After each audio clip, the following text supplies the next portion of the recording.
Bismillahirrahmanirrahim. Dear students, Assalamu alaikum and welcome back to my channel. I am your teacher Muhammad Aslan Satti and I'm back with another informative lecture. Before starting today's lecture, I'll request you all to kindly subscribe to my channel for more knowledgeable content. So students, आज के lecture में हम लोग entrance test के अंदर जो English का portion है उसका सारा सिलेबस डिस्कस करेंगे और उस सिलेबस से रेलिवेंट जितनी भी क्वेश्चंस जो है वो फेस कर सकोगे। सबसे पहले सिलेबस की बात करते हैं। तो you will have comprehension questions, ऊपर एक पैराग्राफ गिवन होगा और पैराग्राफ के अंदर से डिफरेंट क्वेश्चंस जो हैं वो शॉर्ट क्वेश्चन जो हैं वो एमसीक्यूज की फॉर्म में पूछे गए होते हैं। सिनोनिम्स एंटोनिम्स होते हैं, ईडियम्स के समटाइम्स मीनिंग्स पूछे हुए होते हैं, एनोलॉजीज होती हैं। सो एनोलॉजी उन स्टूडेंट्स के लिए जिन्होंने पहले इसको नहीं देखा हुआ या जिनको आइडिया नहीं है, तो एनोलॉजी में क्या होता है कि एक पेयर ऑफ वर्ड्स जो है वो आपके पास गिवन होता है और उस पेयर ऑफ वर्ड्स का रिलेशनशिप फाइंड आउट करते हुए आपने जो पूछे जाने वाले वर्ड्स हैं उनका कनेक्शन जो है गिवन ऑप्शन में से बनाना होता है। ग्रामर एंड सेंटेंस स्ट्रक्चर के क्वेश्चन होते हैं, यानी करेक्ट फॉर्म ऑफ वर्ब आपने एंटर करना है, आपने देखना है कि कौन सा सेंटेंस करेक्ट है या इस सेंटेंस के अंदर कोई मिस्टेक तो नहीं है, वो पॉइंट आउट करनी होती है। So active and passive voice होते हैं आपके पास, डायरेक्ट इनडायरेक्ट यानी नरेशन के क्वेश्चंस होते हैं आपके पास, correct form of verbs and preposition insert करना होता है डिफरेंट एमसीक्यूज में, और उसके अलावा डिफरेंट लिटरेरी डिवाइसेस की आइडेंटिफिकेशन होती है। सो ये जो लिटरेरी डिवाइसेस की आइडेंटिफिकेशन है, ये यूजली उन टेस्ट के अंदर होती है कि जिन टेस्ट के अंदर आप बैचलर ऑफ साइकोलॉजी में या इंग्लिश वगैरह में अप्लाई कर रहे हो, या जिनके अंदर इंग्लिश का पोर्शन जो है वो एज कंपैरिजन टू अदर जो आपके फील्ड्स हैं, अदर फील्ड्स का जो इंटरेस्ट टेस्ट है उससे ज़्यादा है। सो लिटरेरी डिवाइसेस की जो आइडेंटिफिकेशन है, इसी से हम लोग स्टार्ट कर लेते हैं। सबसे पहले मैं इनकी डेफिनेशन समझा देता हूँ आप लोगों को। इनकी डेफिनेशंस करने के बाद we will be solving the MCQs इंशाल्लाह। आई एम होपफुल कि 100 एमसीक्यूज का एक लेक्चर है, अगर आप इनको प्रिपेयर कर लेते हो तो you will easily be able to ace up your entrance test का जो इंग्लिश का पोर्शन है उसको आप इजीली कर सकोगे। देखो एग्जैक्टली ये क्वेश्चन तो नहीं आ सकते लेकिन आ भी सकते हैं, प्लस एक बात याद रखिएगा, ये आपके पास एज अ प्रैक्टिस हो जाएंगे। आपके पास हर जो सेक्शन है इंग्लिश के इंट्रेंस टेस्ट का, जो हर तरह के क्वेश्चन उसके अंदर हैं, उसका आपको एक टेस्ट जो है वो मिल जाएगा, आपको आइडिया हो जाएगा कि किस तरीके के क्वेश्चन जो है हमारी यूनिवर्सिटीज के अंदर जो है वो आते हैं। इसके अंदर आपके पास बैरिया भी है, एयर भी है, जैबिस्ट का है, इकरा का है, प्लस एनटीएस का कॉम सेट्स का जो इंग्लिश का पोर्शन है वो सारे का सारा इसमें कवर हो रहा है। यस, इसके अंदर नास्ट के अंदर जो इंग्लिश का डिफिकल्टी लेवल है that is much higher as compare to this one. ई कैट का भी इंग्लिश का जो डिफिकल्टी लेवल है that is much higher as compare to this one. इसके अलावा आपका जो एनईडी है, आपकी डीएचएस सुफा है, आईओबीएम है, हबीब है, माजू है, कास्ट है, उन सब का इंग्लिश को ये पोर्शन जो है ये कवर कर जाएगा। स्टार्ट करते हैं। सबसे पहले डेफिनेशन में मैंने मेटाफर की एग्जांपल को, मेटाफर की डेफिनेशन को ऐड किया। देखिए, मेटाफर एक ऐसा फिगर ऑफ स्पीच होता है जो कि दो चीज़ों को कंपेयर करता है, बट उसमें लाइक का या एज कंपैरिजन टू का वर्ड जो है वो यूज नहीं हो रहा होता। ठीक है।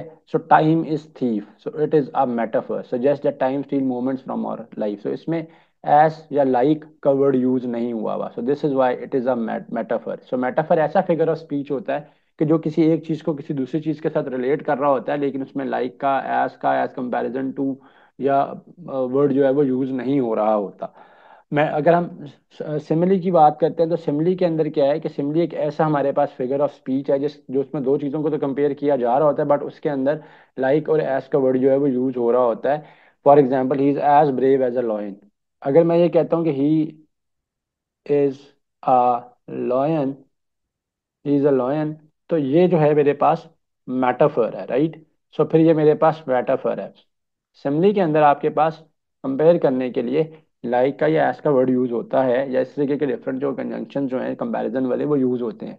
Her smile was like sunshine, तो ये भी एक सिमिली है। वाई? बिकॉज इसमें लाइक का वर्ड यूज हो रहा है, इसमें एस का वर्ड यूज हो रहा है। जब लाइक या एस यूज नहीं हो रहा तो इसका मतलब है कि आप जो है वो मेटाफर की बात कर रहे हो।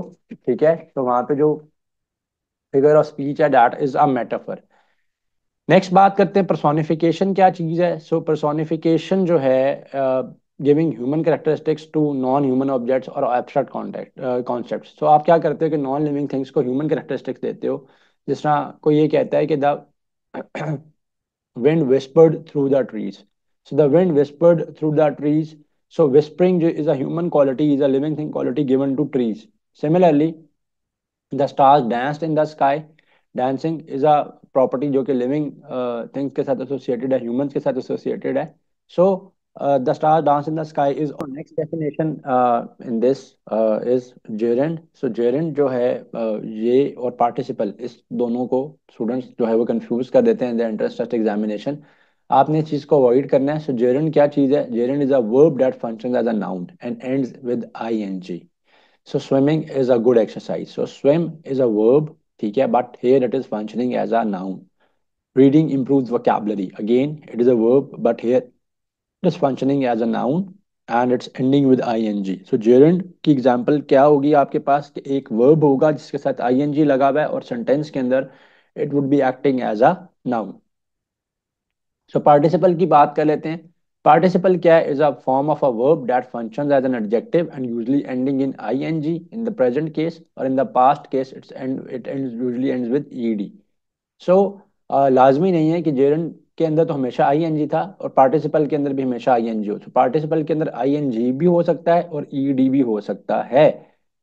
For example, the crying baby needed attention. अब यहाँ पे it's not acting as a noun, ठीक है. This verb here it is acting as an adjective. So ING का मैंने यूज कर दिया. The broken vase was lay on the floor. So the broken vase lay on the floor क्या है कि broken जो है here is the participle. So abstract nouns क्या होते हैं और कलेक्टिव नाउन, ये लास्ट टू डेफिनेशन हैं जो कि एसोसिएटेड हैं from these interest test. So इसके अंदर आपके पास क्या है कि a noun representing an idea, quality और a state rather than a concrete object, ठीक है. So honesty is the best policy. So honesty को आप देख नहीं सकते हो, ठीक है. It's an idea, it's a trait, it's a quality.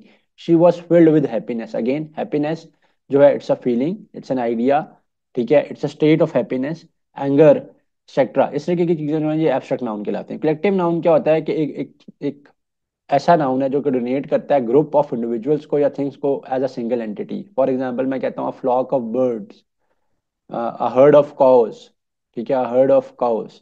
So a pride of lions, a school of fish.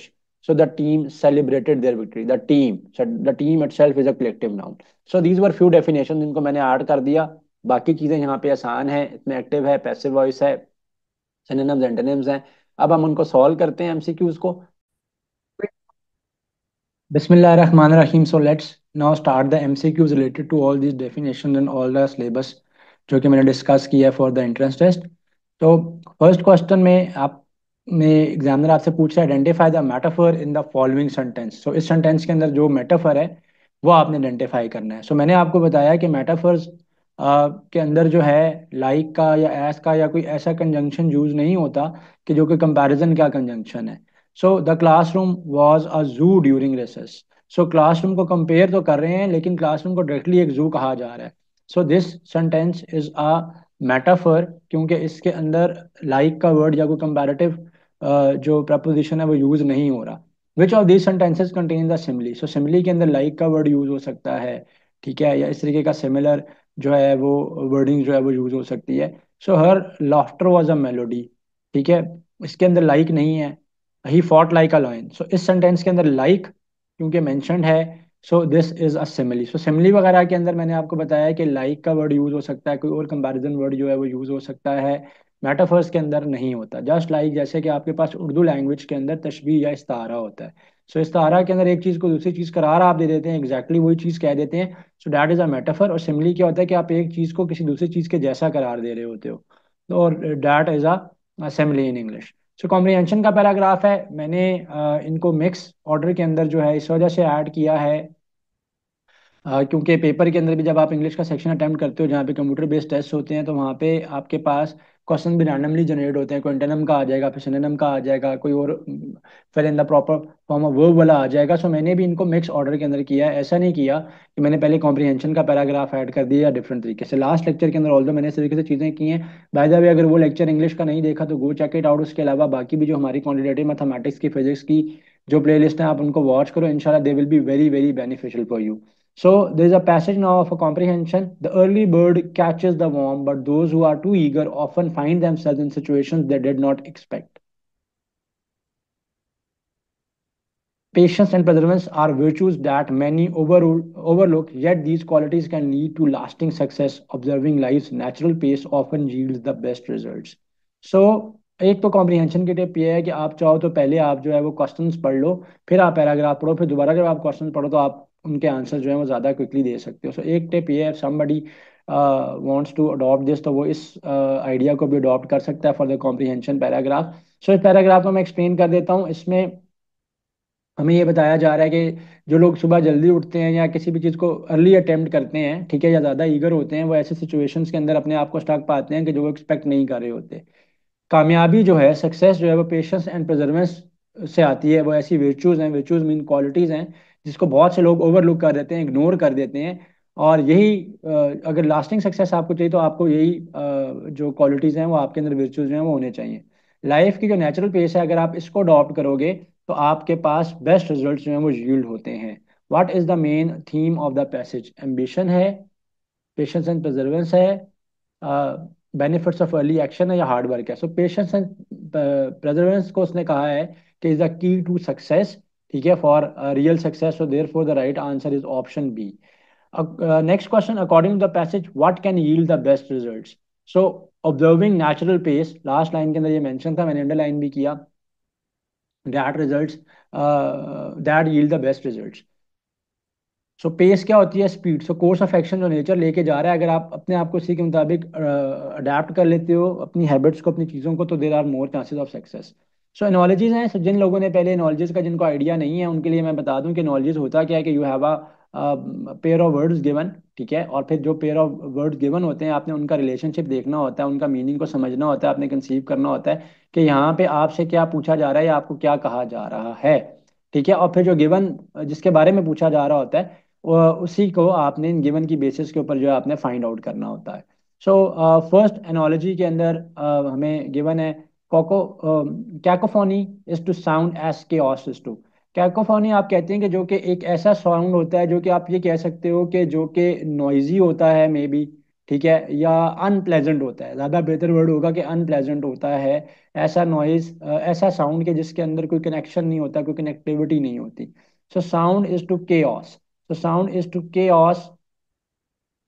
So chaos क्या होता है? क्योटिक कंडीशंस हैं, जो कि एब्रप्ट सी कंडीशंस हैं, और एक अफरा तफरी की कंडीशंस हैं, उनको आप केओस या क्योटिक कहते हो. सो केओस क्यों क्रिएट होता है? So chaos is created due to confusion. So confusion here is the right answer. Oasis is to desert as island is to. So oasis और डेजर्ट का पहले हम रिलेशनशिप जो है फाइंड आउट करते हैं. So what oasis is?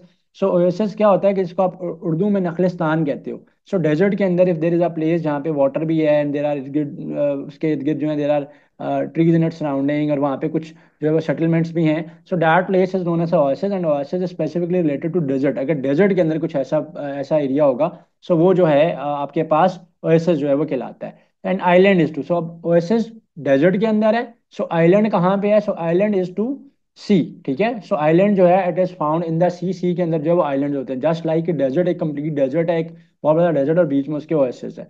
Select the synonym of abundant. Very easy. तो abundant का आपने सिनोनिम बताना है. सो अबंडेंट मींस ऐसी चीज जो कि बहुत ज्यादा तादाद में जो है वो पाई जाती है. सो अबंडेंट का जो सिनोनिम होगा, that is plentiful. So synonyms के अंदर आपने सिमिलर मीनिंग्स के वर्ड बताने होते हैं, और एंटोनिम्स के अंदर आपने ऑपोजिट मीनिंग के वर्ड जो है वो उससे ऑपोजिट वर्ड जो है वो आपने बताना होता है. So the next question is the synonym of वेग. सो वेग means something which is not clear, ठीक है, जो कि अनक्लियर है, ठीक है, और जो एम्बिगुअस है आप कह सकते हो, जिसमें क्लैरिटी नहीं है, विच लैक्स क्लैरिटी, ठीक है जी, which lacks clarity. So it's a vague idea. अक्सर हम कहते हैं कि भाई अनक्लियर आइडिया है, ये आपका आइडिया क्लियर नहीं है. सो अनक्लियर या something which is lacking clarity. So clear तो इसका सिनोनिम नहीं होगा, ठीक है, क्योंकि तो इसका एंटोनिम है ambiguous. Yes, ambiguous means again something which is unclear, जिसमें श्योरिटी नहीं होती, which is no, there is no definiteness in it. So definite and sharp are also the antonyms of this word weak. So we have to tell the synonym of it. Antonyms बताने paper के अंदर भी ऐसा होता है कि क्योंकि computer based exam होता है, किसी एक क्वेश्चन में सिनोनिम पूछा होता है और डायरेक्टली आगे जो है एंटोनिम पूछा होता है. तो आपने क्वेश्चन को पढ़ लेना है कि वहाँ पे आपने एंटोनिम बताना है या सिनोनिम बताना है. और यूजली अगर पहले सिनोनिम पूछा हुआ है और बाद में एंटोनिम पूछ रहा है, तो जिस वर्ड का एंटोनिम पूछ रहा है उसका सिनोनिम भी गिवन होता है. और बंदा जो है वो जल्दी में, स्टूडेंट जो है वो उसको गलत मार्क कर देता है. तो इस चीज़ को आपने अवॉइड करना है. सो आपने क्लियरली क्वेश्चन को देखना है कि बस सिनोनिम पूछा जा रहा है, एंटोनिम पूछा जा रहा है. So choose the antonym of benevolent. So benevolent mean something who is very kind, who is very compassionate, right? So kind, generous and caring, they are all the synonyms. Whereas cruel means जो कि बहुत ज्यादा जालिम है. Benevolent का opposite हमने बताना था. Choose the antonym of diligent. So diligent means hard working. Diligent means somebody who is very passionate about his work. So इसका एंटोनिम जो होगा that is lazy. So इसका आंसर जो है वो lazy होगा. नेक्स्ट क्वेश्चन है, आपने एक्टिव पैसिव बताना है. मैं थोड़ा सा एक्टिव पैसिव का बता दूं. भाई जब मैंने लास्ट लेक्चर के अंदर बड़े डिटेल में बताया था. सो एक्टिव पैसिव को आपने सॉल्व इस तरीके से करना होता है कि जो आपके पास गिवन सेंटेंस का सब्जेक्ट होता है उसको आप ऑब्जेक्ट बना देते हो. जो गिवन सेंटेंस का आपके पास ऑब्जेक्ट होता है आप उसको जो है वो सब्जेक्ट बना देते हो. यानी अगर पहले आपके पास एक्टिव सेंटेंस के अंदर एसवीओ का ऑर्डर है तो फिर आपने उसके अंदर ओवीएस का ऑर्डर जो है वो फॉलो करना होता है. और आप देखते हो कि कौन सा टेंस जो है वो आप उसके अंदर यूज हो रहा है और उसी के मुताबिक फिर आपने अपने जो वर्ब्स हैं वो यूज करने होते हैं. For example the first MCQ के अंदर आपको कहा जा रहा है the chef cooked a delicious meal. So cooked, so past की बात हो रही है. The chef cooked a delicious meal. So a delicious meal will become the subject of our passive voice. वो स्टार्ट में आ जाएगा. ऑब्जेक्ट जो है वो स्टार्ट में आ जाएगा. A delicious meal was cooked by the chef होगा. was क्यों होगा? Because second form of verb है. So a delicious meal was cooked by the chef. So it is the right answer. Change to active. So now we have to change it into active voice. The letter was delivered by the postman. Delivered है, past की बात हो रही है. So the postman delivered the letter होना चाहिए. So the postman will become in the beginning of the sentence. ठीक है, the postman delivered the letter, full stop. So इसको एक्टिव में कन्वर्ट कर दिया हमने. So the right answer is option A. So narrations आ गई आपके पास. डायरेक्ट इनडायरेक्ट स्पीचेस हैं. Very easy sentence, he said I am studying. तो इसको चेंज करने के लिए मैं कुछ रूल्स बीच बीच में बताता जाऊंगा. मैंने कोशिश की है कि नरेशन की डिफरेंट एग्जांपल्स बीच में ऐड अप हो जाए ताकि उसके सारे रूल्स कवर अप हो जाएं. ही सेड, सो सेड ये बता रहे हैं यहाँ पे पास्ट है. So everything here will change into past और into second form of verb. So he है, ही बता रहा है अपने बारे में. So this I will change into he as well. बीच में हम डैट लगा देंगे. So he said that, he said that. I की जगह पे ही आ जाएगा. अगर शी अपने बारे में बता रही होती तो शी आ जाता. दे बता रहे होते तो दे आ जाता. सो ही सेड दैट ही. तो this is said second form of verb. So this tells us कि हमने आगे भी सेकंड फॉर्म ऑफ वर्ब को ही यूज करना है. He said that he, this am will be change into was. So he said that he was studying, right. So this is how you will do the narrations. मैंने rule बता दिया. So इसमें से option number A is your right answer. Convert into direct speech. She mentioned that she would arrive later. So अब आपने उल्टा काम करना है. आपने इसको इसको डायरेक्ट स्पीच में लेके जाना है. इनडायरेक्ट आपको गिवन है. सो शी मेंशन्ड ये रहेगा. ठीक है, सो शी मेंशन्ड, डैट खत्म हो जाएगा. She would arrive later. सब मेंशन की वजह से वुड में चेंज हुआ था. So she mentioned she will arrive later.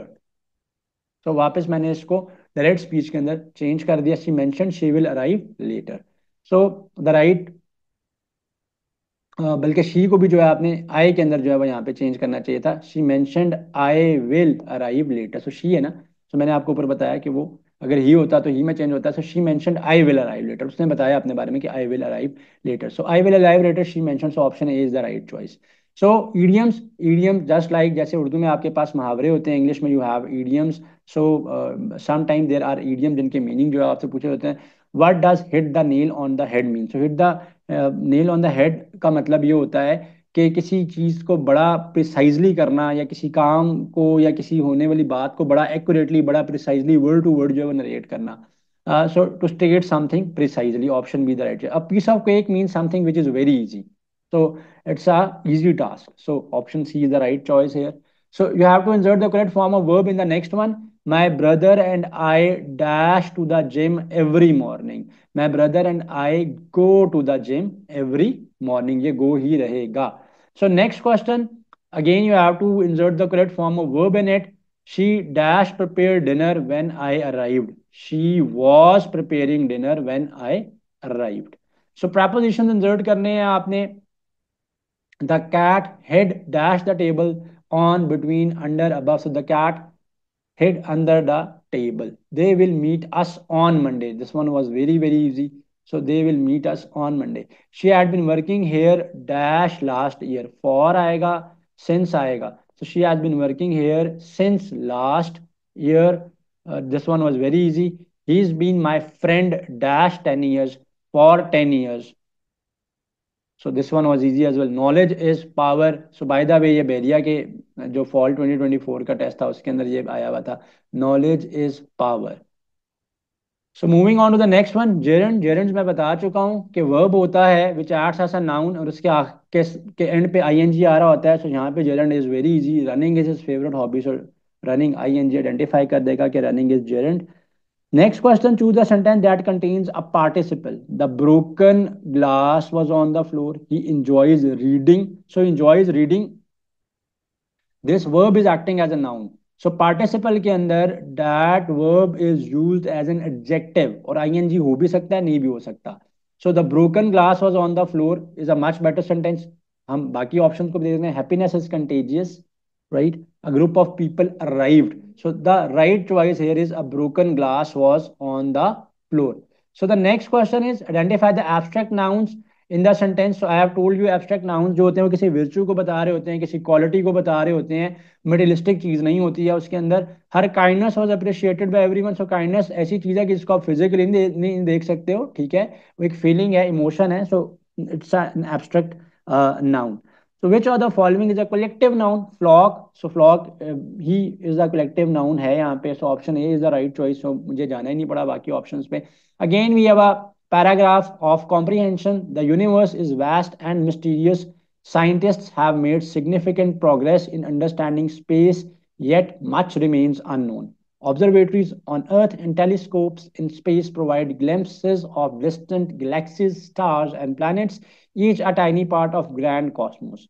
सो वो ये कह रहे हैं कि जो आपका यूनिवर्स है बहुत ज़्यादा वास्ट है, बहुत ज़्यादा मिस्टीरियस है, बड़ा है, ह्यूज है. यानी वास्ट का मतलब क्या होगा कि वो ह्यूज है, मिस्टीरियस यानी इसके भी अनसॉल्व मिस्ट्रीज पड़ी हुई हैं. So scientist have made significant progress. They have made quite good progress in understanding the space, but still many of it is unknown. So observatories क्या है? ऐसी लैब जहाँ पे बैठ के आप स्पेस को ऑब्जर्व करते हैं. टेलीस्कोप्स लगे हुए होते हैं अर्थ को, टेलीस्कोप्स को आप स्पेस की चीज़ों को ऑब्जर्व करते हैं. उसमें आप डिस्टेंट गैलेक्सीज हैं, आपके पास स्टार्स हैं, प्लैनेट्स हैं. और ग्रैंड कॉस्मोस का मतलब है कि आपका universe is very very huge. So Cosmos mean जो आपकी स्पेस है. सो फर्स्ट क्वेश्चन है what is the main idea of the passage? So main idea of the passage के बारे में बताना. space exploration is easy. नहीं, ऐसी तो कोई बात उसने क्यों कहा. much of the universe is still unknown. Yes, this was mentioned there, but let us check all the other choices as well. Stars are the main focus of the scientist. ऐसा नहीं है. The cosmos is small. ये भी ऐसा नहीं है. उसने कहा the cosmos is very huge. So the right option here is option number B. What tools do scientists use to study space according to the passage? So observatories and telescopes. This was very easy. Clearly mentioned the paragraph में. Fortress is to defense as beacon is to. So fortress defense करने के लिए use होता है. और beacon क्या होता है? एक स्टिक होती है या जिसके ऊपर लाइट लगी हुई होती है, जो सिग्नलिंग के लिए यूज होता है. So beacon is to use use to signal. So पुराने जमाने में बीकन क्या होता था? एक स्टिक के एंड के ऊपर आग लगी हुई होती थी. या अभी आपने अक्सर देखा होगा कि समटाइम्स रात के टाइम ट्रैफिक पुलिस ने भी एक स्टिक सी रेड से कलर की उठाई हुई होती है, ग्रीन से कलर की स्टिक उठाई होती है to control the traffic where they are standing. So that's a beacon to give the signal. Canvas is to painting as stage is to. So canvas जो है वो पेंट करने के लिए यूज होता है और स्टेज जो होता है वो परफॉर्म करने के लिए, प्ले करने के लिए यूज होता है. So yes, so option A is the right choice. Canvas is to painting as stage is to play. So the next word you have to tell the synonym of ambitious. Ambitious means somebody who is very enthusiastic, who is very aiming. So satisfied, determined, content, lazy. So determined, somebody who is very determined in his ideas and his focused. So determined will be the answer. So select the synonym of trivial, right? So we have to find out the synonym of trivial. So trivial means something which is very common, ठीक है, which is not that much significant, ठीक है. So significant इसका synonym नहीं है, important भी नहीं है, major भी, something which is very huge. So minor, common, trivial, small, ये meaning में जो है use होता है. So you need to tell out the antonym of transparent. So transparent means that we have to tell the synonym of transparent, antonym of transparent. Sorry.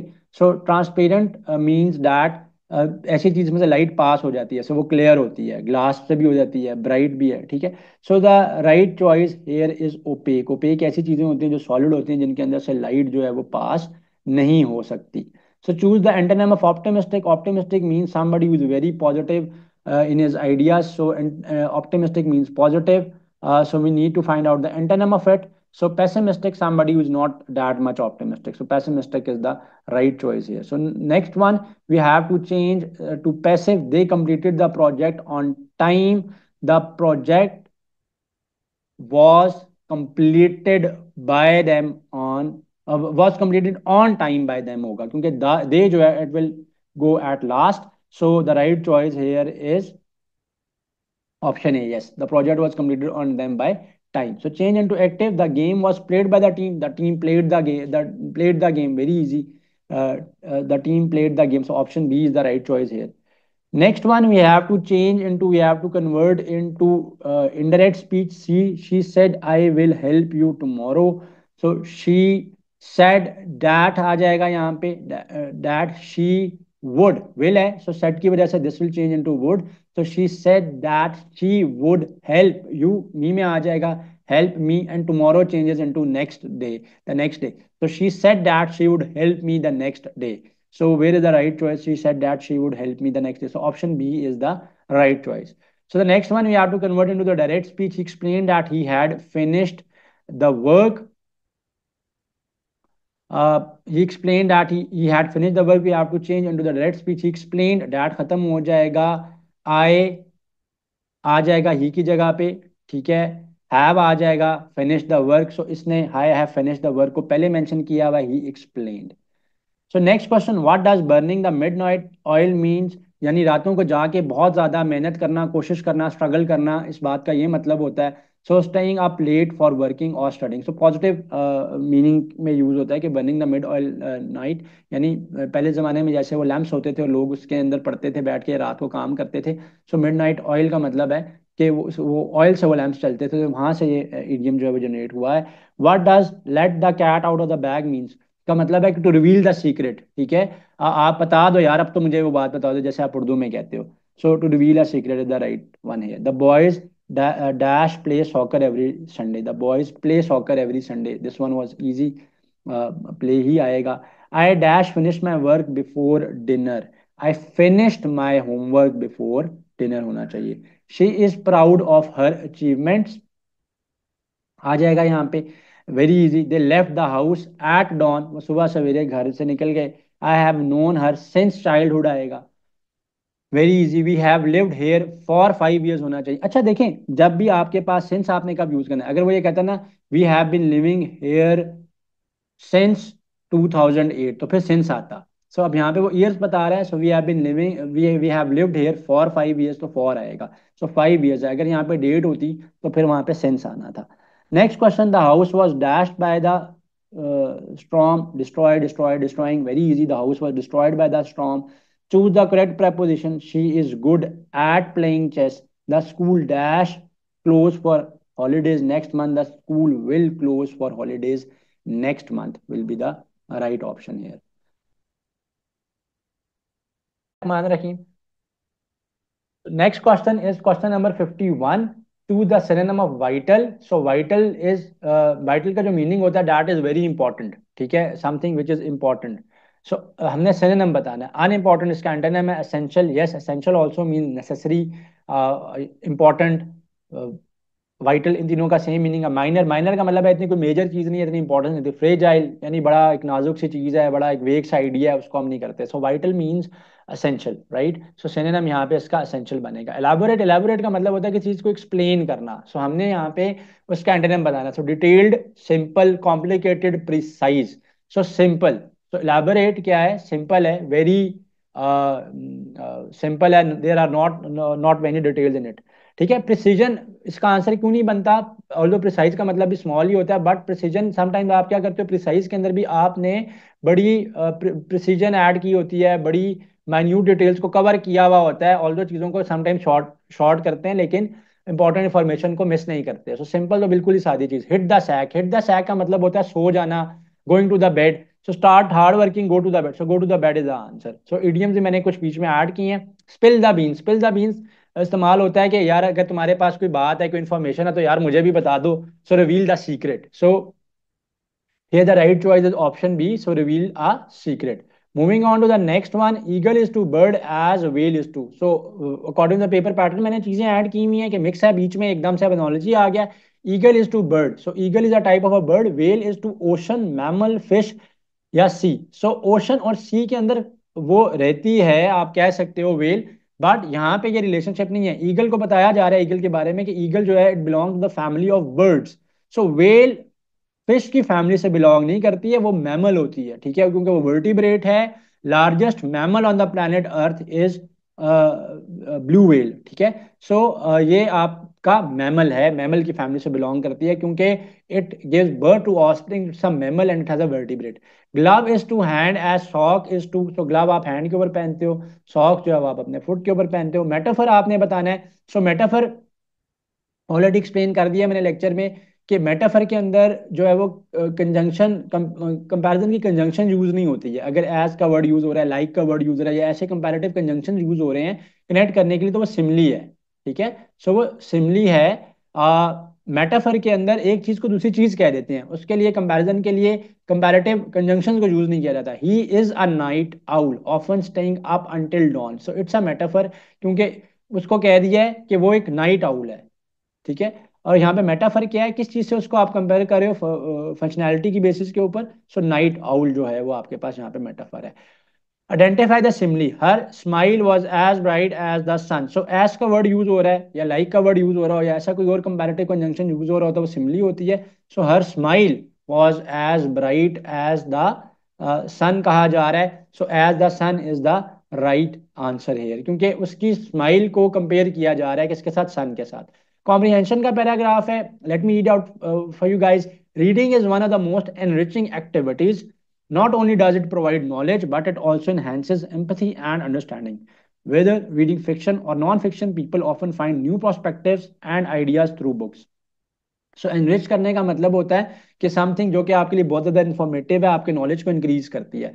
और फिर वो ये कह रहा है कि ना सिर्फ ये कि आपको ये नॉलेज प्रोवाइड करती है, बल्कि आपके अंदर फीलिंग्स इंपार्ट करती हैं, एम्पैथी की भी और चीज़ों को अंडरस्टैंड करने की भी। चाहे आप फिक्शन पढ़ो, चाहे आप नॉन फिक्शन पढ़ो, उनको पढ़ने से आपको न्यू आइडियाज़ मिलते हैं, न्यू होराइजन्स आपको मिलते हैं थ्रू बुक्स। सो प्रोस्पेक्टिव्स, पर्सपेक्टिव्स जो हैं वो आइडिया जो होराइजन्स को ही कहते हैं। According to the passage, what benefit does reading offer? It only provides entertainment, ऐसा नहीं है, it offers new perspectives and knowledge. Yes, this was mentioned, but let me check the other choices as well. It helps people memorize facts, maybe, but this was not mentioned in the book. It is not, sorry, mentioned in this given जो आपके पास paragraph है. It is better than any other activity. So it offers new perspectives and knowledge was mentioned in the paragraph. So the right answer is option B. Which type of reading material is mentioned in the passage? ये तो बहुत easy था, उसने fiction और non fiction दोनों का जिक्र किया हुआ है. So option C is the right choice here. Convert into indirect speech. So indirect speech में हमने जाना है she said I am learning Spanish. So यहाँ पे क्या हो जाएगा? She said that अब शी है, so I will change into she. अब पीछे सेड है, so this am will be change into past, so she said that she was learning Spanish. So right choice आपने ढूंढ लेनी है, ऑप्शन बी मुझे लग रहा है, she said that she was learning Spanish, जैसे इसी में मेंशन है। So option B the right choice है। So convert into direct speech, so indirect speech given है, आपने वापस इसको डायरेक्ट स्पीच में लेके देना। He mentioned that he had never visited Paris, so he आ जाएगा अपनी जगह पे, मेंशन्ड भी रहेगा। सो ही मेंशन्ड, डैट जो है वो खत्म हो जाएगा, कोमाज आ जाएंगे। ही बता रहा था तो ही की जगह पे आई वापस आ जाएगा। He mentioned I had never visited Paris, so I had never visited Paris, he mentioned. So option C is the right choice है। So moving on to the next one, change to passive. The chef prepared a delicious meal. A delicious meal start में आ जाएगा। So passive में क्या होता है, आपका object जो है वो आपका जो है वो सब्जेक्ट बन जाता है। यानी वैसे एक्टिव सेंटेंस के अंदर एसवीओ का ऑर्डर होता है, यानी पहले सब्जेक्ट फिर वर्ब फिर ऑब्जेक्ट, इसमें ऑब्जेक्ट फिर वर्ब और फिर सब्जेक्ट आता है। A delicious meal was prepared by the chef, last में चला जाएगा by the chef। was क्यों आया, prepared की वजह से। A delicious meal was prepared by the chef। Change to active, the book was written by the author, the author wrote the book होना चाहिए, द ऑथर स्टार्ट में आ जाना चाहिए, वॉज है सो रोट आ जाएगा। Where is the right choice? Option C is the right choice, the author wrote the book. He has been working here dash 10 years, sense आएगा, for आएगा। ये तो बहुत ईजी है, बगैर ऑप्शन देखे आप बता सकते हो फॉर आएगा, क्योंकि 10 years का जिक्र है। देखें अगर आपके पास ये मेंशन होता कि वो कब से वहां रह रहा है, जैसे नेक्स्ट क्वेश्चन में तो सेंस आता, she has lived in this city since 2005, so I have been living in this vicinity since the year 2008, तो सेंस आएगा। अगर मैं ये कहता हूँ कि I been living in this vicinity for the last 14 years, तो फिर फॉर आएगा। सो फॉर और सेंस का आपको डिफरेंस पता होना चाहिए। आपके बैरियर के टेस्ट में, एयर के टेस्ट में, कॉमसेट्स के टेस्ट में, जो ऐसी जो बाकी सिमिलर यूनिवर्सिटीज हैं उनके टेस्ट के अंदर ये चीज़ें आती हैं। यस, ये जो इंग्लिश करवा रहा हूँ ये फास्ट के साथ, जनरल्स के साथ एसोसिएटेड नहीं है, बट बाकी सारी यूनिवर्सिटीज़ को ये इंशाल्लाह कवर करता है, स्पेशली बैरिया को और एयर को ये बहुत ज़्यादा कवर करता है, कॉमसेट्स को या एनटीएस को भी बहुत ज़्यादा कवर करता है। The cat dash sleep on the couch all day. अच्छा, यहाँ पे इस क्वेश्चन के अंदर मैं देख रहा था, the cat sleeps on the couch all day भी हो सकता है, the cat slept on the couch all day भी हो सकता है। सो दोनों ऑप्शन मुझे ठीक लगे हैं। अगर आप प्रेजेंट की बात करते हो, the cat sleeps on the couch all day, the cat slept on the couch all day, तो ये दोनों ऑप्शन ठीक थे। स्लीप और स्लीपिंग यहाँ पे अनफिट थे, ठीक है। सो स्लीप्स और स्लेप्ट दोनों आ सकता था। बहरहाल यहाँ पे स्लीप्स जो है वो मेंशन था राइट चॉइस के तौर पे। He dash run every morning before work, he runs every morning before work. So काम से पहले वो जो है वो रनिंग करता है। She will arrive dash noon, so let me check the options. On, at, in, by, very easy. She will arrive by noon भी हो सकता है वैसे यहाँ पे।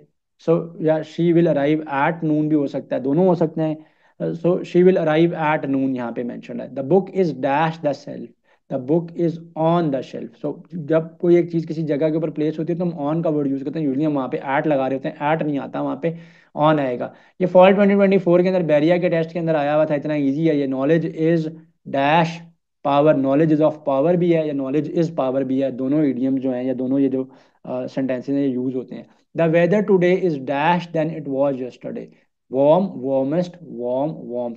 सो जब आप दो चीजों में कंपैरिजन कर रहे हो तो सेकंड स्टेट आ जाएगी, वार्मर आएगा। सो अगर आप एक से ज्यादा चीजों में से उसको बता, दो से ज्यादा चीजों में से आप उसको बता रहे होते कि सबसे ज्यादा वो है, अगर मैं ये कहता हूँ कि Ali is tallest of all, इसका मतलब है वो बाकी क्लास के सारे स्टूडेंट से सबसे लंबा है। अगर मैं अली की हाइट को कंपेयर करूँ लेट से हुजैफा के साथ, और मैं कहता हूँ Ali is taller than Huzaifa, so वो टॉलर आएगा। सो दिस इज वाई यहाँ पे वार्मर आएगा, क्योंकि दो चीजों का कंपैरिजन किया जा रहा है, सबके साथ नहीं उसको कर रहा है, वो सिर्फ कल के दिन के साथ उसको कंपैरिजन कर रहा है। What does the piece of cake mean? So piece of cake means a very easy task, a simple task, ठीक है। बहुत जो काम बहुत इजी होता है, so simple task is the right answer. What does a blessing in disguise mean? So blessing in disguise का मतलब होता है कि ऐसी चीज जिसको आप नापसंद करते हो या जो आप एक्सपेक्ट नहीं कर रहे होते, लेकिन वो आप ये समझते हो कि वो एक अनवांटेड चीज है, लेकिन वो आपको फायदा दे जाती है। So a gift wrapped nicely, no, this is not the answer here. So a problem that turns out to be beneficial, yes, यानी ब्लेसिंग इन डिसगाइज, यानी डिसगाइज के अंदर आपको एक ब्लेसिंग मिल गई। A problem that turns out to be beneficial, so something annoying turns out to be good. Choose the synonym of determine. So determine का मतलब क्या होता है? किसी चीज के बारे में आप डिसाइड करो, फैसला कर लो। So decide here is the answer, very easy. Choose the synonym of proficient. So proficient mean somebody who is very expert, right? So यहाँ पे सिनोनिम बताना है, skilled, beginner, clumsy, lazy. Beginner तो नोवाइस को कहते हैं, ठीक है, somebody is not that much expert, अभी उसने स्टार्ट किया। क्लमजी लेजी को ही कहते हैं, लेजी भी क्लमजी को ही कहते हैं। So skilled mean somebody who is very expert. So profession का मतलब है हैविंग स्किल्स, हैविंग एक्सपर्टीज। तो option A here is the right choice. Choose the antonym of vague. Antonym of vague जो है पहले भी हो चुका है।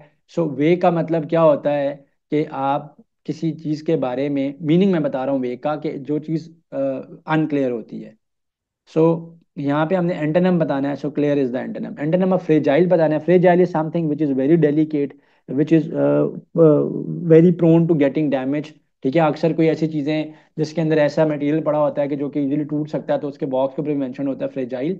सो फ्रेजाइल मीन्स डेलिकेट, लेकिन हमने यहाँ पे मीनिंग नहीं बताना, आप जल्दी में अगर देखोगे तो यहाँ पे डेलिकेट उसका मीनिंग भी गिवन है। सो ये जानबूझ के ऐसा किया गया होगा, इंटरेस्ट टेस्ट में कहीं ऊपर सिनोनिम पूछ के नीचे एंटोनिम पूछ लेते हैं, और एंटोनिम जहाँ पूछा होता है वहां पे सिनोनिम भी पूछा हुआ होता, गिवन होता है, और आप जल्दी में सिनोनिम लगा देते, तो आपने देखना है कि क्वेश्चन के ऊपर मेंशन किया है।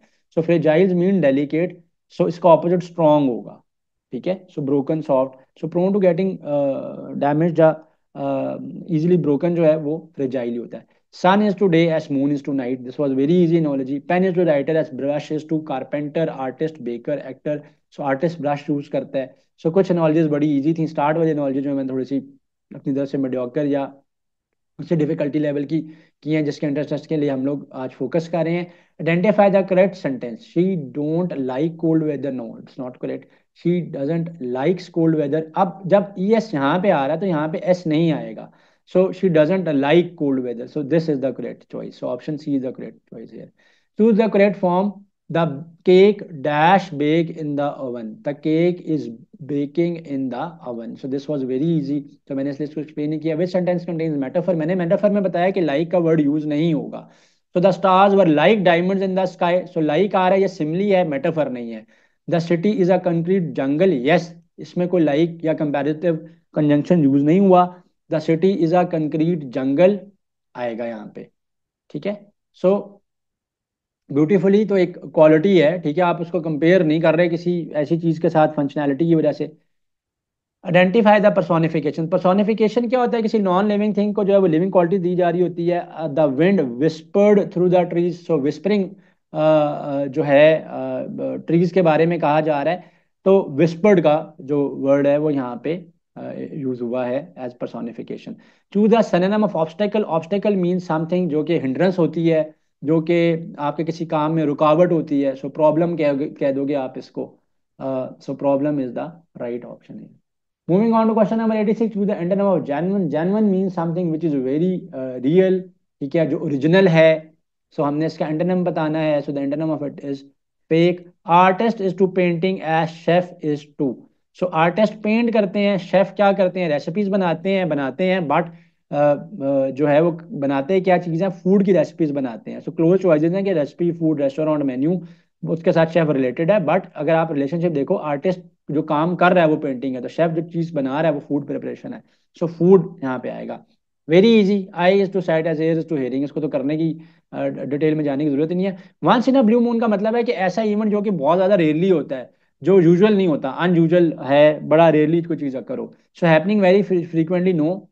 हैपनिंग एवरी डे, ये भी नहीं है। Occurring once in a year कह सकते हैं, बट ज्यादा बेहतर है कि वेरी रेयरली, यानी हो सकता है साल में भी एक दफा ना आए। So occurring very rarely once in a blue moon का मतलब ये होता है। What does bite the bullet mean, so bite the bullet का मतलब ये होता है कि आप जो है ना किसी की गलत बात को भी बर्दाश्त कर लो, या आपको किसी चीज में डैमेज हो रहा हो, नुकसान हो रहा हो, ठीक है, आप उस एक्सपीरियंस को भी बर्दाश्त कर लो। So to endure a painful experience will be the right answer है, बाइट द बुलेट, ठीक है। जैसे उर्दू में कहते हैं ना कि लोहे के चने चुबाना। Change to passive voice. The committee approved the new policy. The new policy was approved by the committee होना चाहिए। The new policy जो है वो स्टार्ट में आ जाएगा, ऑब्जेक्ट है वो गिवन में, तो स्टार्ट में आ जाएगा। The new policy was approved by the committee, by the committee will go at the end। क्या ऑप्शन बनता है यहाँ पे, ऑप्शन सी बनता है right choice. Change to active, अब पैसिव गिवन है। The letter was delivered by the postman, पहले भी रिपीट हो चुका है, the postman delivered the letter, very easy.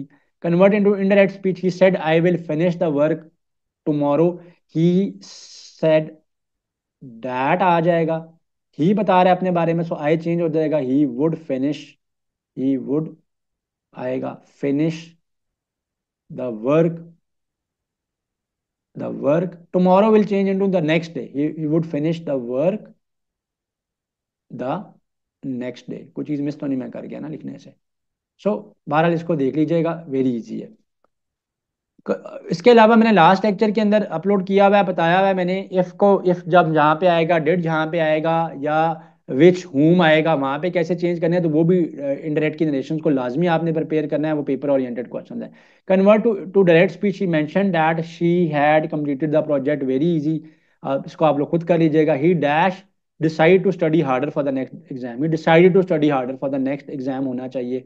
Option कौन सा बन रहा है, ऑप्शन डी बन रहा है। They dash go to the concert last night, so past की बात हो रही है। सो यहाँ पे आपने उसके मुताबिक लगाना है, गोइंग या गो नहीं हो सकता। नेक्स्ट चॉइस देखते हैं, they went to the concert last night is the right choice है। She is waiting dash her friend at the cafe, she is waiting for her friend at the cafe. To, with या on यहाँ पे नहीं आएंगे prepositions। She was waiting for her friend in the cafe, at the cafe, sorry. The children were excited about the trip, for the trip, in, on. So the children were excited about the trip. The teacher's explanation was dash clear to understand, so clear to understand, very clear to understand, enough clear to understand. So very clear आना चाहिए यहाँ पे. So too clear भी आ सकता है, but ज्यादा बेहतर यहाँ पे जो preposition आएगा वो very आएगा. So next question, last question of today's lecture. He acted in such a way that he seemed dash of all consequences. He seemed unaware of all the consequences. Consequences कहते हैं results को, ठीक है. वो इस तरीके से ऐड कर रहा था कि जैसे उसको पता ही नहीं था कि इन चीज़ों का कॉन्सिक्वेंसेज यानी इसके रिजल्ट या इसके नतीजे क्या निकलेंगे. सो अनअवेयर, अवेयर, नॉलेज, कॉशन. सो एक्टिंग कर रहा है ना वो, उसको पता तो है पहले से कि क्या होना है, जिस तरह अक्सर स्टूडेंट्स भी कर जाते हैं क्लास में, ठीक है, कि टेस्ट प्रिपेयर ही नहीं करते और फिर कहते नहीं हमें तो टेस्ट के बारे में पता ही नहीं था. सो सेम गोज है. सो अनअवेयर, नॉलेज, कॉशन. तो अगर कॉशियस होता तो जारी बात है उसको अवॉइड करता है, लेकिन एक्टेड कर रहा है कि वो इस तरह से ऐड कर रहा है इसमें पता ही नहीं था कि इससे क्या होगा. So unaware is the right choice here. So कुछ क्वेश्चन आज के लेक्चर में ऐसे थे कि जिनमें वेरी क्लोज चॉइसेस थी, जैसे पेपर में हो सकती हैं, और एक दो क्वेश्चन मैंने ऐसे भी बना दिए थे जिनमें दोनों चॉइसेस आ सकती थी. पेपर में ऐसा नहीं होगा आपके साथ.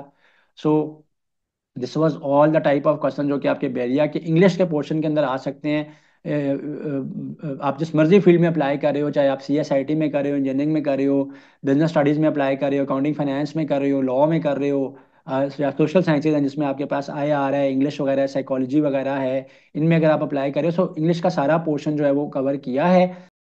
Like, comment, and subscribe.